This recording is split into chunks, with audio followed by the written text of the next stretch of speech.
everybody. This is the history of violence, and Joe, this is our debut on YouTube. We're do some video here and bring you some what we're calling history of violence shorts, some movies that might not sustain a whole episode, but we feel are fun to discuss nonetheless, even if they might be of varying quality. Absolutely. We'll see how much mileage people get out of this first flick we're going to talk about. And yeah, so if you're new to the show, if you're discovering this video, check out our podcast on all the podcatchers, Apple and Spotify mainly, I believe, right? Yep. And it's the History of Violence podcast, and we talk in full length about all kinds of movies. We've got some holiday extravaganza coming up with Lethal Weapon and Die Hard, and we've done in the past, all kinds of stuff from Hard Target to Superman to, all kinds of stuff. So go check it out. Yeah. We Hit us cover up all on the bases. Instagram. Yep. History of Violence podcast, I believe, is the handle on Yep. there. All one word.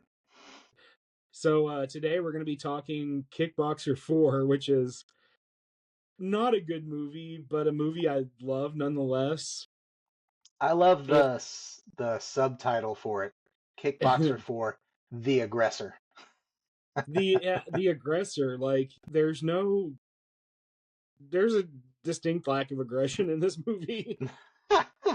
There's a distinct lack of like decent acting too, but it makes it really fun. Not any forward momentum to this plot whatsoever that would make you go, like you watch John Wick and you're like, okay, this is aggressive, like this guy's going the fuck after it. And there's no despite the dire nature of the plot, I suppose, like for the good guy, for our hero, all of a sudden I'm dragging his name, David Sloan. For the dire nature of the plot here for him, like he is distinctly very casual about everything that goes on in this. He really is. It's quite the experience to go through. So yeah, this is the fourth movie in the Kickboxer franchise. Obviously, the first one starring the man JCVD, Jean-Claude Van Damme, and quality wise, not like the best movie ever made, but obviously Van Damme, it launched his career in a big way that brings something. He brings something to the table. He has screen presence. He has something, and we have a completely Tom Poe's up there with me with Michael Myers is all-time scary bad guys. Like Tong Po scares the living shit out of me still. If I saw that guy coming at me, I would be like, I'm running the fuck away. And then yeah. Anyway, Kickboxer. Then we have Kickboxer 2, which switches over to Sasha Mitchell, better known as Cody from Step by Step, as our main good guy. And Kickboxer 2 isn't great, but it's fun. But then we have Kickboxer 3, which is basically unwatchable. I mean, I've never made it maybe past 30 minutes of this movie. I'll be honest, that one I haven't seen. Every time I've tried to watch it, it's an immediate zone out. Like it just there's tryptophan in that movie or something. I don't know what's going on, but as we head into the Thanksgiving holiday. This one though is it's pretty amazing. This one's a masterpiece. It's a masterpiece of direct to video, and I almost don't know how to describe it if you didn't kind of grow up in the era where you just walked in the video store and all of a sudden was like, oh hey, new Kickboxer movie. I mean, there's that kind of thing with streaming, I guess, to an extent, but it's not quite the same. And I don't know how to explain to anybody that wasn't in that era that you walked into a video store and just found this direct to video crap title that was derivative of a bigger franchise that just was like, well, I guess I'm watching this one because I watched all the others. Right, yeah. So, I mean, that's a good segue into video store because I thought, we're both giant Roger Avery and Quentin Tarantino fans, and they have that fun deal of they read all of their VHS boxes. So I went to the trouble of finding a Kickboxer 4 VHS online. I didn't buy it. I'll leave that to you. If anybody out there wants to, Marcus would gladly accept your copies of Kickboxer 4 on VHS. I would love So, whoever decides to send me a copy of Kickboxer 4 on VHS. so send us a message if you have a copy you don't want, and we'll certainly take it off your hands. But I did Yeah. find a listing that has the description of the movie on the back of the box, which is one of my favorite things to do when you're in a video store. So Kickboxer 4, The Aggressor. Sasha Mitchell from Kickboxer 2 and 3 triumphantly returns to the ring as David Sloan, fighting not just for his survival, but for his beautiful wife, who has become the sexual captive of the despicable world champion Tong Po.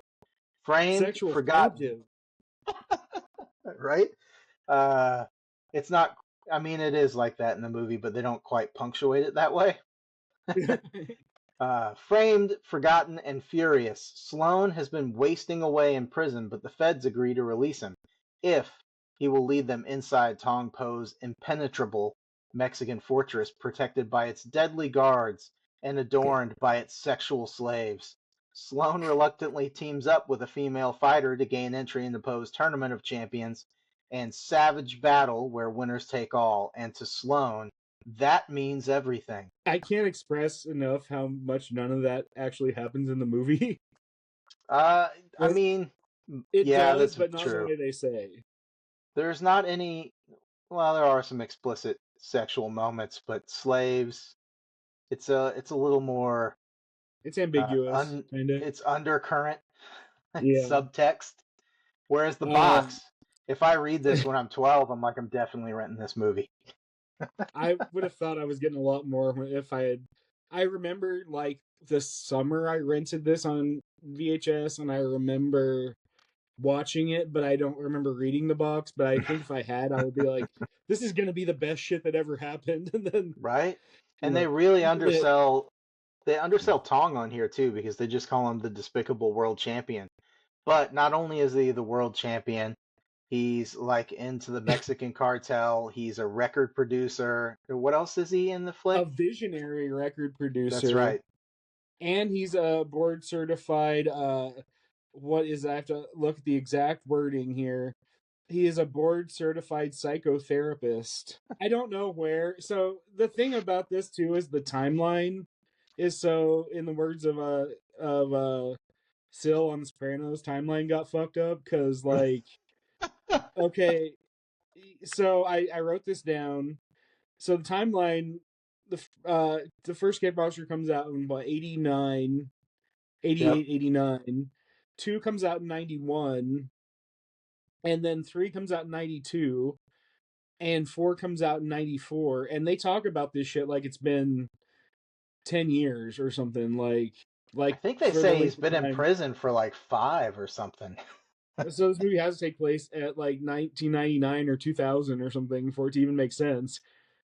But like, for example, when they're like, "Oh, Tong Po's gonna recognize David Sloan at the tournament," he's like, "Oh, it's been a long hard year since Tong Po saw me," and it's like, yeah, you look.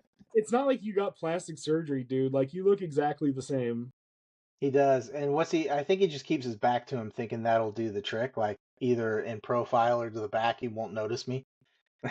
It works well enough, And to draw but it only the works well enough.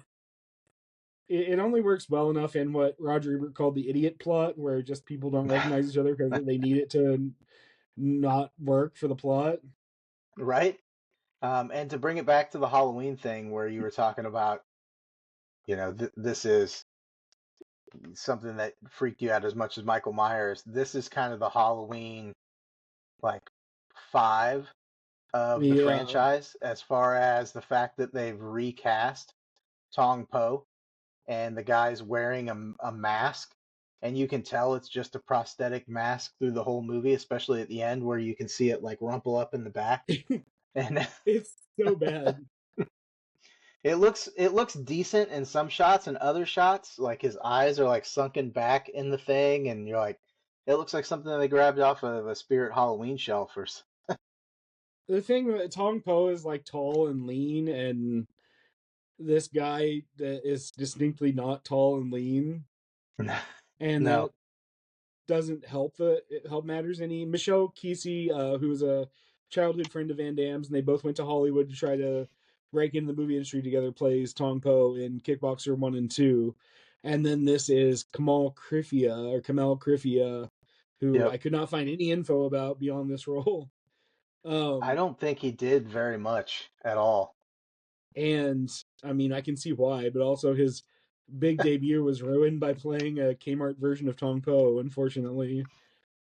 It kind But of, yeah, yeah. He was in Tong Po Universal is Soldier he's oh as he's so additional non crew, though.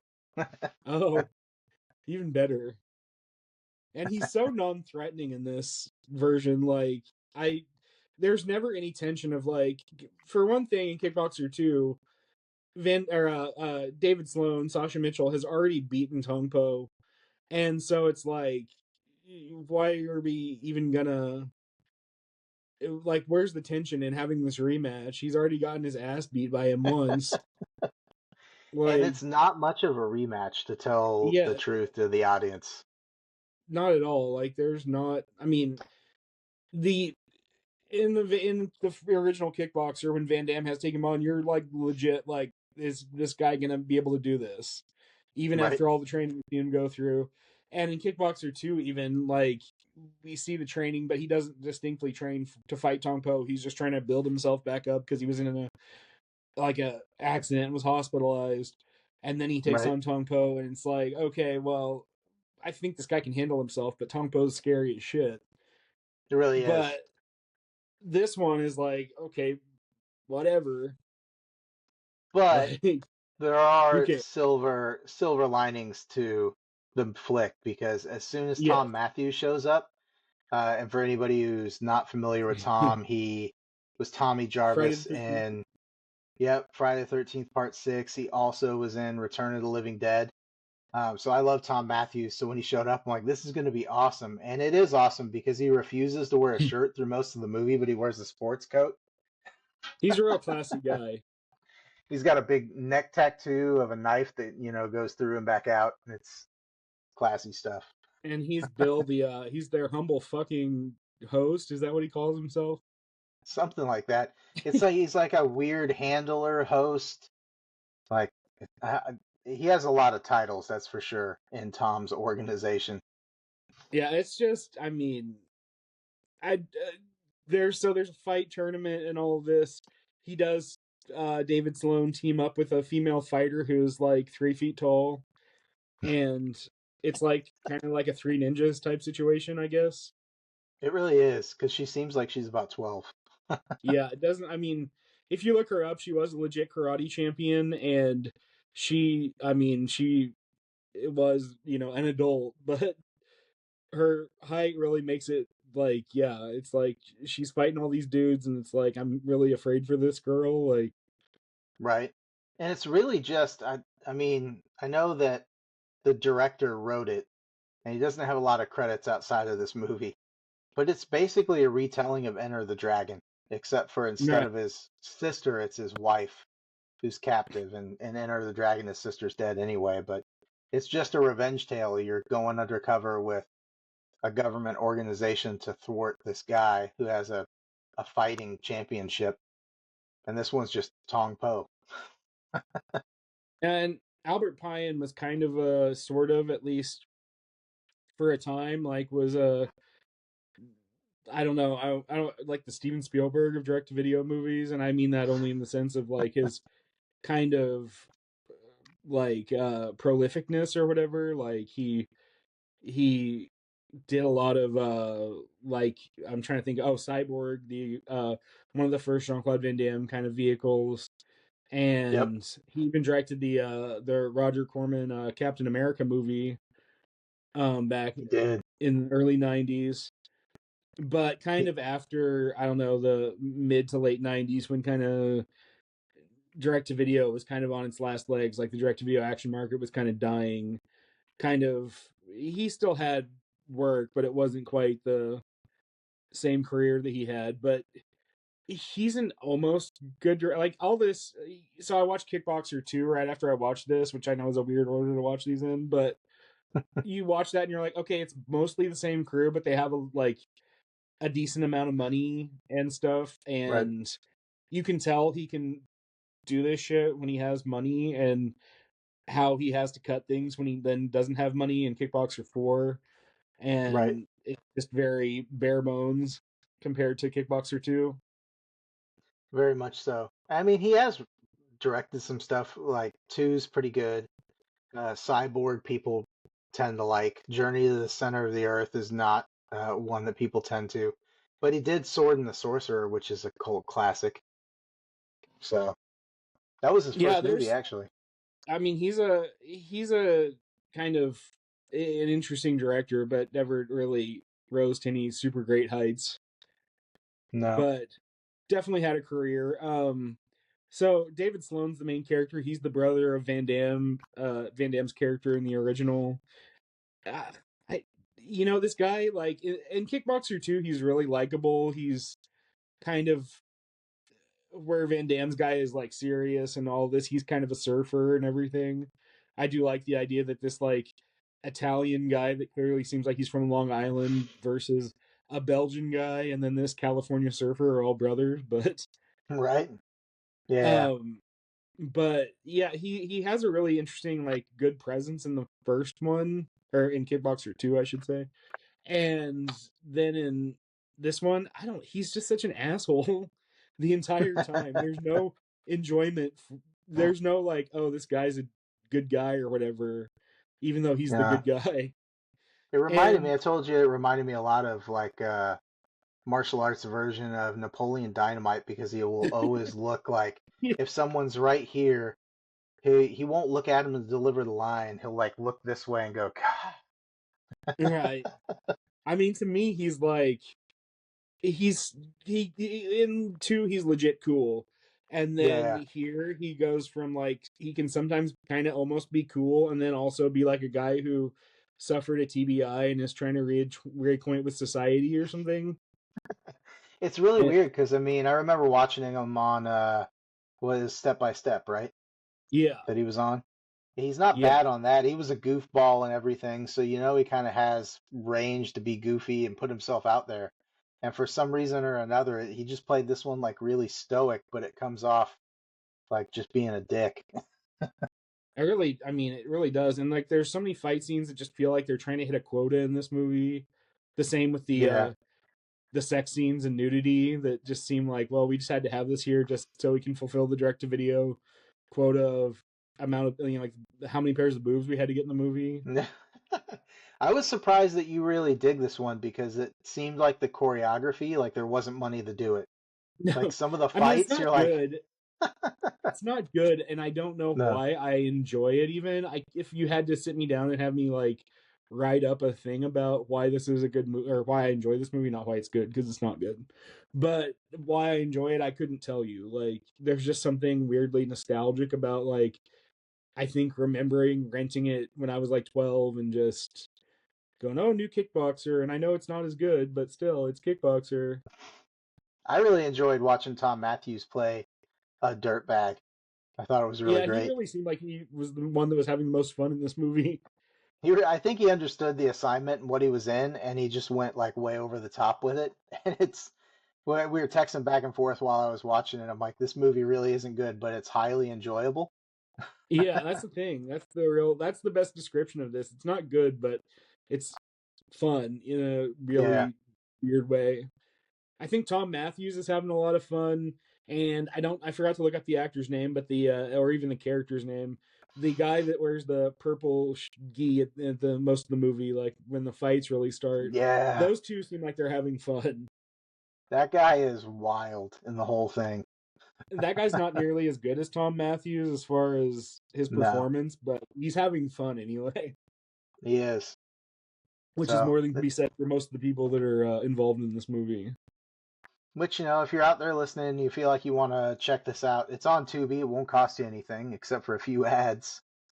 Yeah, But this would be a fun one to sit down with a bunch of people and just make a fun time out of it. You can do whatever you want. You can count ridiculous sex scenes or punches that don't land yeah, or that's how many true. times Tong Po looks fake.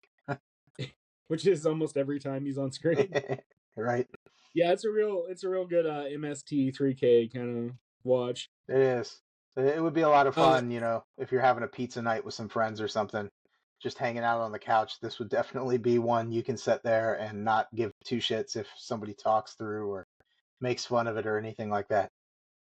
I got a shout out, by the way, in the credits, and Nicholas Guest as Casey Ford, because we have no idea. We've never been presented with any reason why we should know or care who Casey Ford is. But I think Nicholas Guest Yeah, is like the most famous guy that you get for this movie, so that's what we got. Which I feel bad when Nicholas Guest is like the most famous guy you can get for a movie.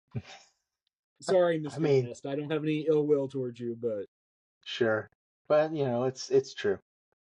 I even I looked find up it three. I was like, did I miss something? Did I is he a character in three that I'm just forgetting about? And no, he's not in three either. So it's just like they just present this like we know who Casey like.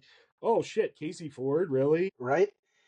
I mean, I would think the big draw would be Tom Matthews at the time. He wasn't super far removed from like Friday 6.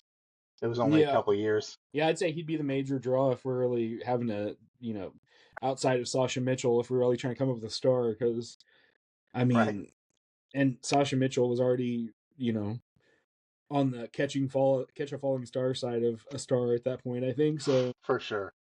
No, no knock, Sasha. I enjoyed watching you in the movie. And I think he's picked his life back up now, so good on him. That's good. That's good to hear. But yeah, so definitely check this out. Fun time, and I mean, I don't think there's anything else to even say about this movie. It's just it's dumb and fun, and It is. it won't take too much of your time up. It won't, but I still came up with categories for it. Oh, awesome! Let's hear the categories.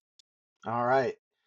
So my moment of ownage was uh, David putting a knife through Tom's head at the end. Like it's really badass. Undisputed, Yeah. undisputed moment of ownage. I'll go with that one too because that's my other moment of ownage is every time before David Sloan fights uh Tong Po, like all the Tong Po fights are just people like trying to get a move on Tong Po, and they present it like he's really indomitable and like hard to fight, but he just doesn't react. Like that's the so I love Right. that version of that. Like Yeah. he's just standing there going, okay, whatever. So yeah, For that's sure. my other honorable mention on moment of ownage. But Tom Matthews, knife to the head, hands down. Absolutely. And then for my Lincoln Hawk moment, it was the character of Megan taking a stand at the end, calling for all the fighters to like help him out because it's very apparent that they're all going to die because right before this, Tong just like sprays bullets across the deal. People are getting up to leave. He's like, "You can leave if you want. If you don't want to Mm. continue, that's fine. The door's right there." And then he just mows them all down. She's like, "So we're all going to have to pitch in." And I respect the fact that she tried to deliver these lines. She doesn't do it well at all, No, not at but I all. respect the fact that she went to the effort of trying in a movie that she didn't Absolutely. have to do that in. Yeah, But for she sure. has, oh, there is no money. It's all been which is like, I don't, you have to kind of hear her delivery to really get what I'm saying. But yeah, Which, looking at his compound, if that's when you figured out there's no money, when they show up, you're like, this guy doesn't have money. This place looks abandoned, yeah. You didn't know this when you showed up to the old West cowboy town that they're living in. right? Which has some Like, hilarious goofs. Like in one scene, uh, Sasha is walking by a pool that obviously isn't open and covered up. And then the next time he walks by it, it's all set up and has water in it and is treated. And you're like, okay, so these were obviously like 4 days apart and somebody cleaned the right. pool and opened it. That and the whole like subterfuge plot of him trying to find his wife in this compound where they obviously only had like one hallway for him to go down at any given time is Right? fantastic. It's I awesome. mean, work with what you got. I get it. You're making a Hey, cheap movie. You gotta work with what you have. they But made the most of it. they did. Yeah, So so that was my Lincoln Hawk moment. Lo Pan was 100% Tong Po. Like, not even yeah. as just a character, but the fact that they low panned Tong Po and got faux pan or a faux po for it, because the face mask looks terrible. And then the end fight, you get to him fighting Sasha again, and then he just runs off and he's never to be seen again. And it's a hilarious point that in what are there 5 now, right? Total kickboxers, I think. Yeah, I think so. Yeah. Tong, There's one more after this. right? Tong Po never dies in any of them. Yeah, and I think the whole plot moves completely away from that. I think 5 is Mark Dacascos as the I think so. main guy, and he's just like a friend of the Sloan family or something. But there's no Tong Po situation.